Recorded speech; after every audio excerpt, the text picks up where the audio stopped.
Winston Churchill stands at the window of the cabinet war rooms, watching London burn. It's September 15, 1940, and above the city, the largest air battle in history rages. Messerschmitt fighters duel with Spitfires and Hurricanes, while German bombers drop their loads on the docks, the airfields, the civilian neighborhoods below. The Battle of Britain has reached its climax, and Britain fights alone. Across the English Channel, Adolf Hitler paces in his study at the Berghof, his mountain retreat in Bavaria. Maps cover every surface, showing German armies triumphant across Europe.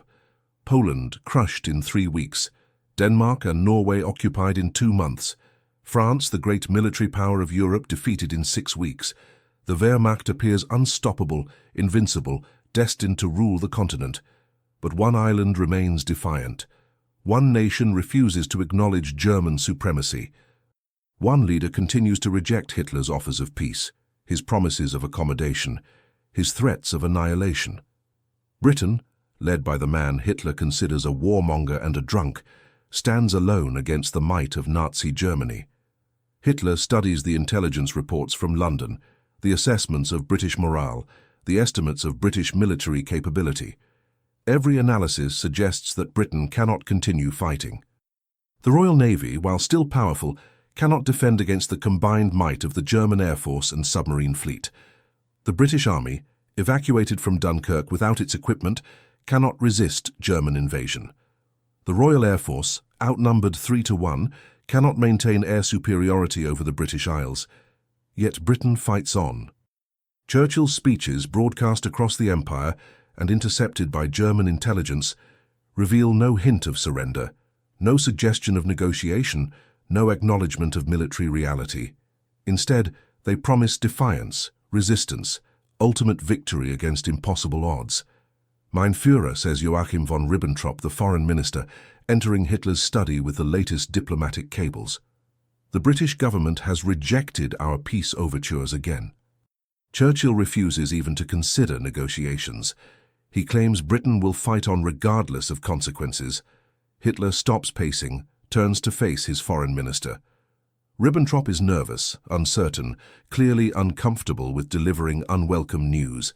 He's been predicting British collapse for months, assuring Hitler that British resolve would crumble under German pressure, that Churchill's government would fall, that reasonable British leaders would seek accommodation with the Reich. What exactly did Churchill say, Hitler asks. Ribbentrop consults his notes, reads from the diplomatic intercepts. He said, and I quote, "We shall fight on the seas and oceans. We shall fight with growing confidence and growing strength in the air. We shall defend our island, whatever the cost may be. We shall never surrender." Hitler walks to the map table, studies the disposition of German forces across Europe. 200 divisions under arms, the finest military machine in history. Air fleets that have swept enemy aircraft from the skies over Poland, Norway, France, the Low Countries. Panzer armies that have shattered every defense, broken every line, conquered every objective. And yet this island, this small island, with its outdated military, its declining empire, its stubborn leader, refuses to acknowledge reality, refuses to accept that the war is over, that Germany has won, that continued resistance serves no purpose except to prolong suffering. General Alfred Jodl, Chief of Operations for the Wehrmacht, enters the study carrying the latest military assessments. Mein Führer, he says, the Luftwaffe reports increasing difficulty maintaining air superiority over southern England. British fighter strength appears stable despite our attacks. RAF pilots are showing remarkable resilience. Hitler examines Jodl's reports, the loss statistics, the operational assessments. German air losses are mounting. Experienced aircrew are irreplaceable. The Luftwaffe, invincible over the continent, is meeting unexpected resistance over Britain. How is this possible? Hitler asks. Our intelligence indicated British fighter strength was declining. Our pilots are superior. Our aircraft are superior. Why are we not achieving decisive results? Jodl shifts uncomfortably. The British appear to have better coordination than we anticipated. Their radar systems provide early warning. Their pilots are fighting with desperation that exceeds normal military motivation. Hitler studies the map of Britain, the disposition of RAF airfields, the estimated British fighter strength. The numbers should favor Germany. German production exceeds British production.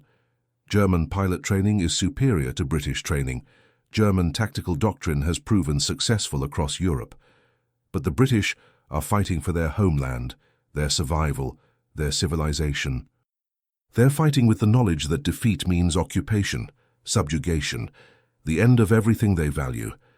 They're fighting with a desperation that transcends normal military calculations. Reichsmarschall Hermann Göring arrives at the Berghof in early October, summoned to explain the Luftwaffe's failure to achieve air superiority over Britain. He's confident, jovial, dismissive of British capabilities. The air war is proceeding according to plan, he assures Hitler. British resistance is weakening. Victory is imminent.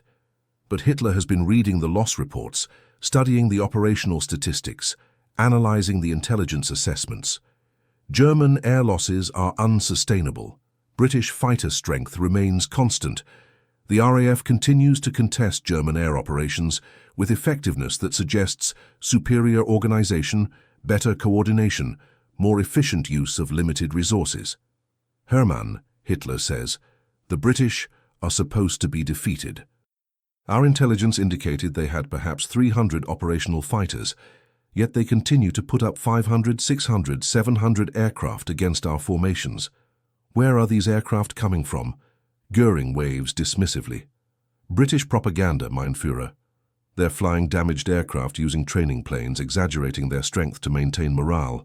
Our pilots report destroying British fighters daily. The RAF is on its last legs. Then why haven't we achieved air superiority? Hitler asks. Why do British fighters continue to intercept our bombers? Why do British airfields continue to operate?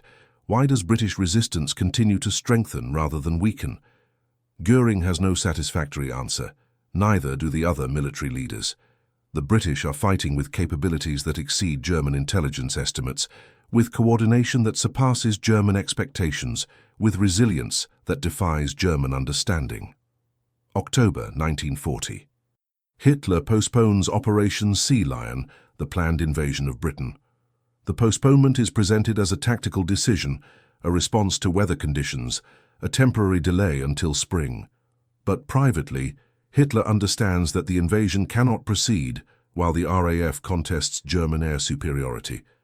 The British have achieved something unprecedented in the war. They've stopped German military advance.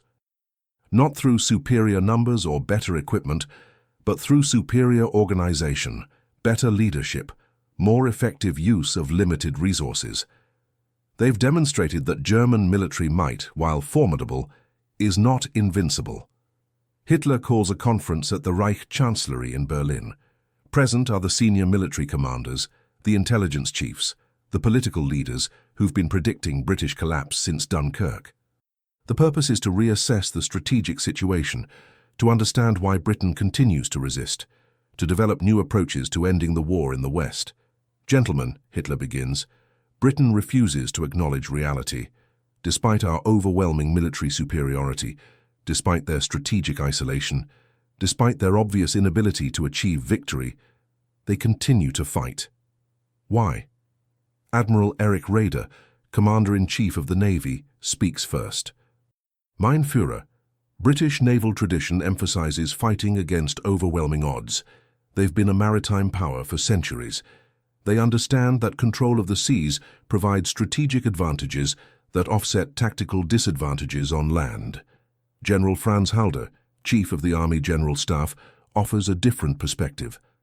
The British are fighting for time, hoping that America will enter the war, that the Soviet Union will turn against us, that our strategic position will deteriorate. They're not fighting to win, but to survive until circumstances change. Heinrich Himmler, Reichsführer of the SS, provides the Nazi ideological interpretation. The British ruling class is controlled by Jewish interests that profit from war. Churchill is a puppet of international finance. British resistance serves Jewish goals rather than British interests. Hitler listens to each assessment, considers each explanation.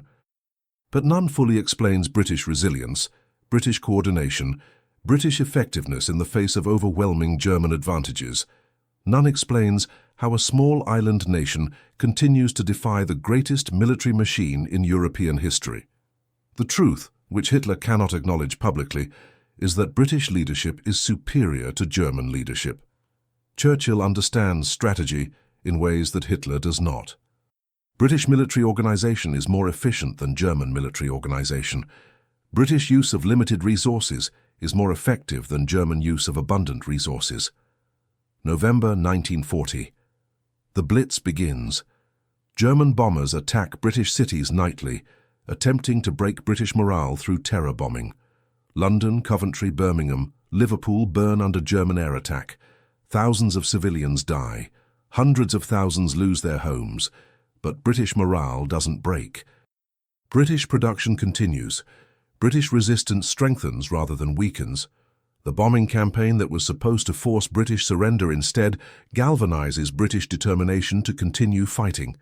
Hitler receives reports from German intelligence agents in London, from neutral diplomats, from intercepted British communications. All sources confirm the same disturbing reality. British morale is holding. British leadership remains confident. British military capability continues to improve rather than deteriorate. How is this possible? Hitler asks his intelligence chiefs. We're bombing their cities, sinking their ships, destroying their aircraft.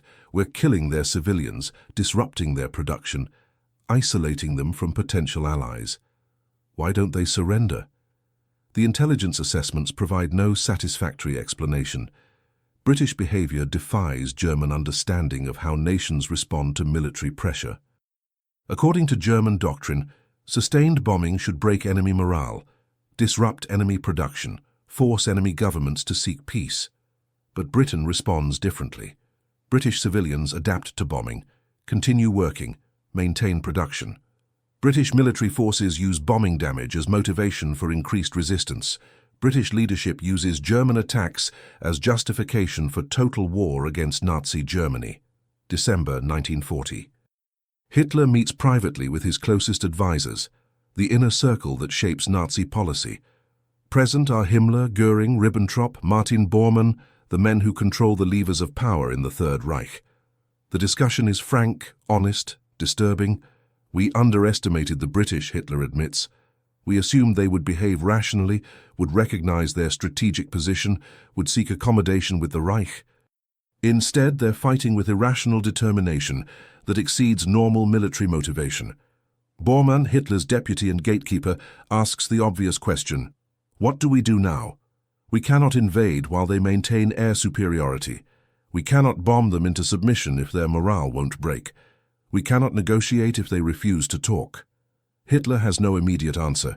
For the first time since becoming Führer, he faces an enemy that cannot be defeated through conventional military means.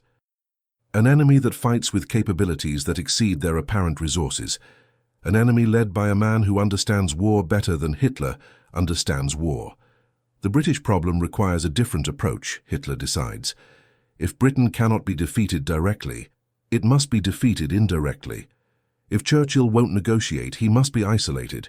If the British Empire won't surrender, it must be destroyed piecemeal. January 1941. Hitler issues Directive 21, the plan for Operation Barbarossa, the invasion of the Soviet Union.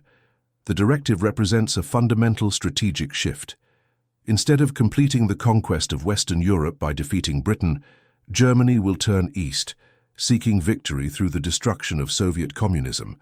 But the decision to invade Russia while Britain remains undefeated violates basic strategic principles. It commits Germany to a two-front war, the nightmare scenario that German military planners have sought to avoid since Bismarck.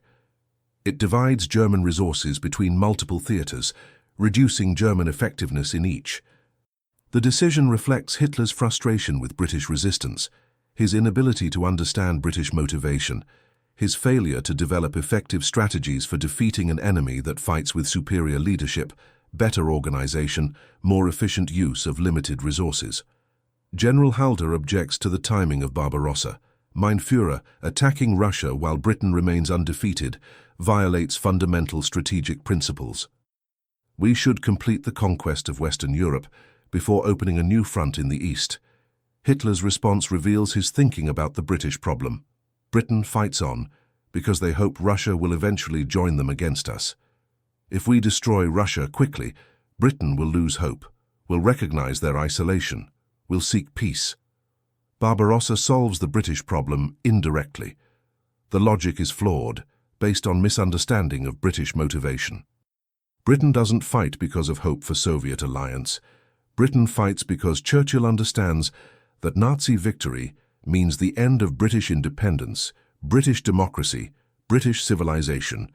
Britain fights for survival, not for strategic advantage. March 1941. Hitler addresses the senior Wehrmacht commanders, explaining the strategic rationale for Barbarossa. The speech reveals his continued misunderstanding of British resistance, his inability to comprehend why Britain continues fighting against overwhelming odds. The British Empire is finished, Hitler tells his generals. They lack the resources to continue fighting indefinitely. They lack the allies to achieve victory. They lack the leadership to recognize reality. But they continue fighting because they hope circumstances will change, that new allies will emerge, that our position will weaken.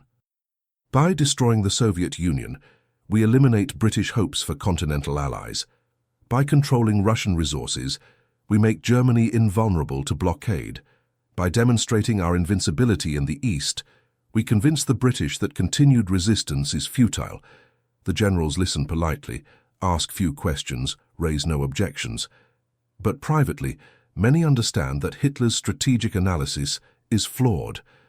British resistance isn't based on hope for Soviet alliance.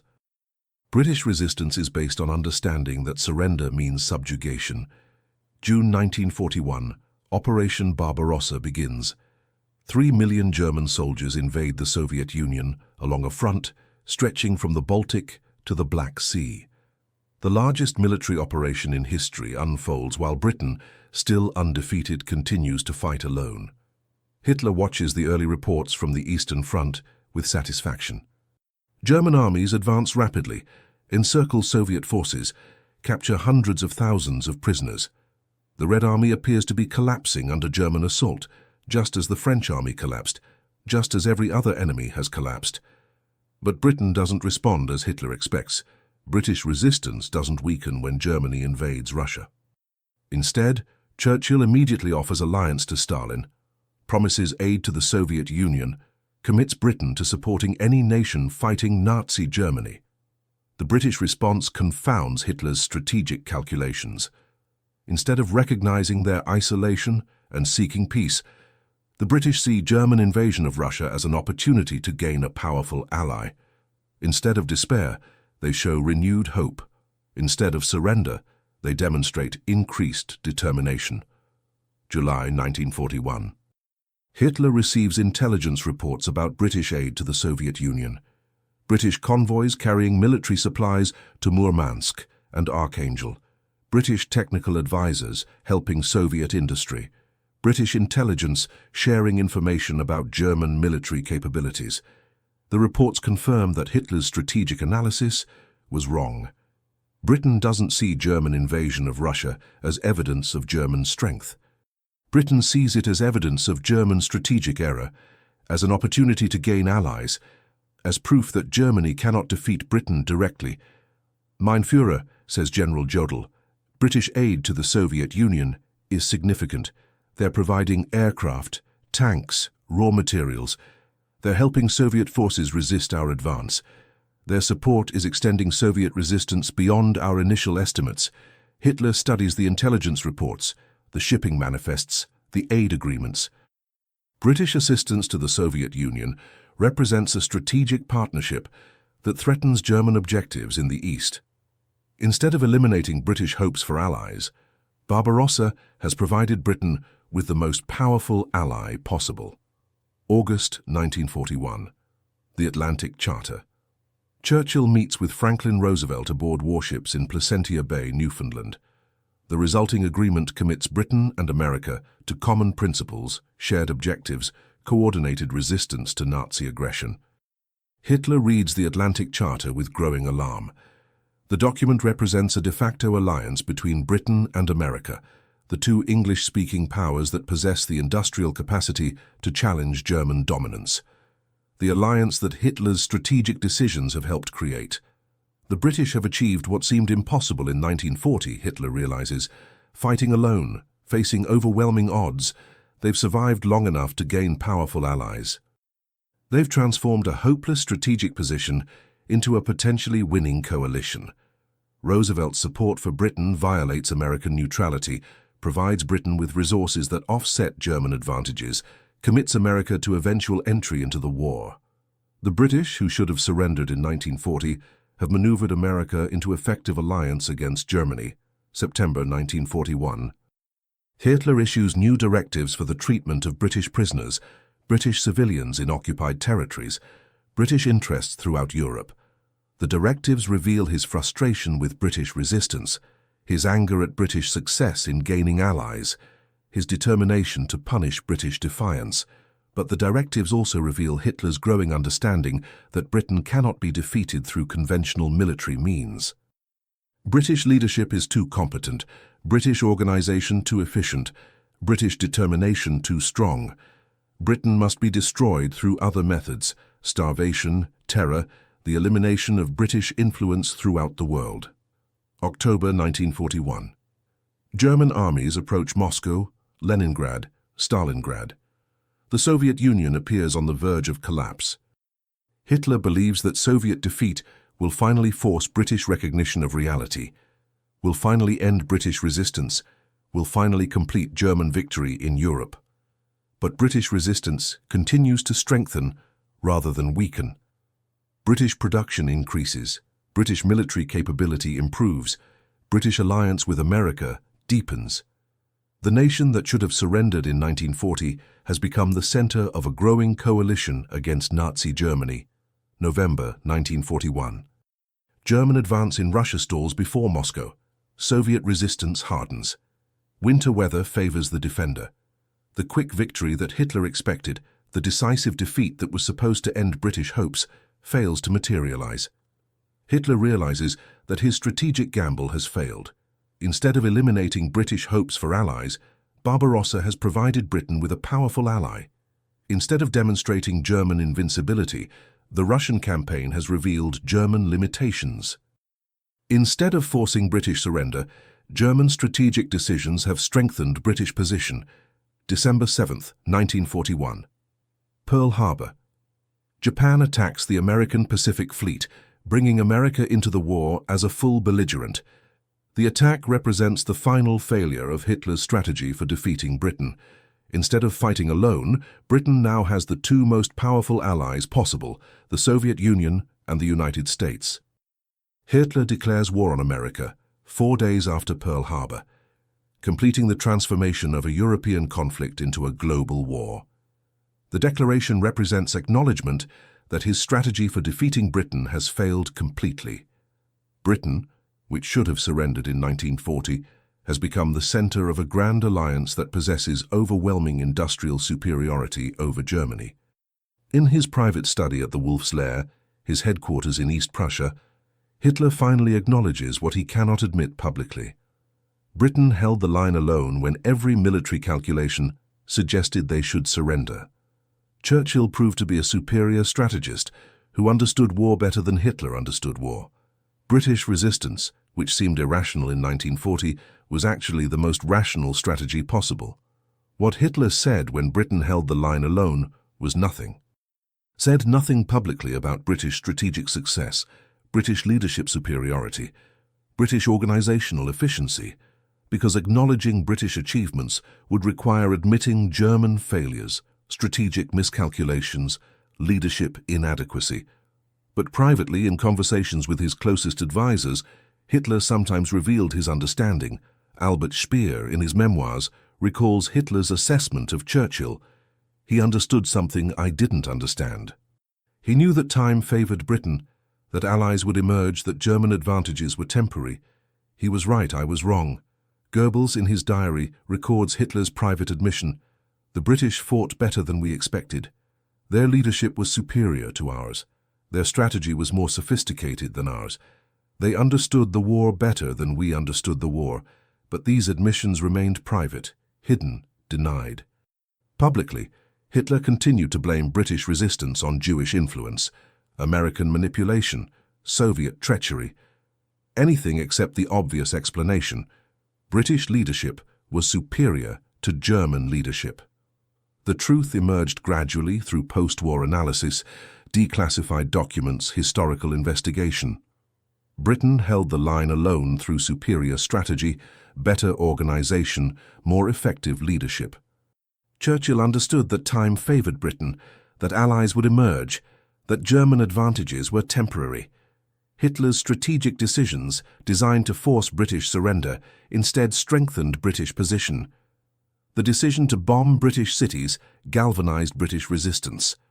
The decision to invade Russia provided Britain with a powerful ally. The decision to declare war on America completed the grand alliance that would destroy Nazi Germany. Britain held the line alone for 18 months, from June 1940 to December 1941. 18 months during which the outcome of the Second World War was determined not by military force, but by strategic understanding, political leadership, national determination. Churchill understood what Hitler never understood, that wars are won not just through military might, but through superior strategy, better alliances, more effective use of limited resources. Britain, fighting alone against overwhelming odds, demonstrated that small nations with superior leadership can defeat large nations with superior resources. What Hitler said when he realized Britain had held the line alone was what he always said when confronted with evidence of his strategic failures. Nothing. Said nothing publicly, nothing officially, nothing for the historical record. Because acknowledging British success would require admitting German failure, and admitting failure was politically impossible, strategically unthinkable, personally unbearable. But the silence spoke volumes. The failure to defeat Britain when Britain fought alone represented the decisive strategic failure of Nazi Germany. The failure that transformed a European war into a global conflict. The failure that created the grand alliance that would ultimately destroy the Third Reich. Britain held the line alone. And in holding that line, Britain saved not just itself but civilization itself, saved democracy, freedom, the possibility of a world not dominated by Nazi ideology, saved the future through 18 months of fighting alone against impossible odds, led by a man who understood war better than his enemies, understood war.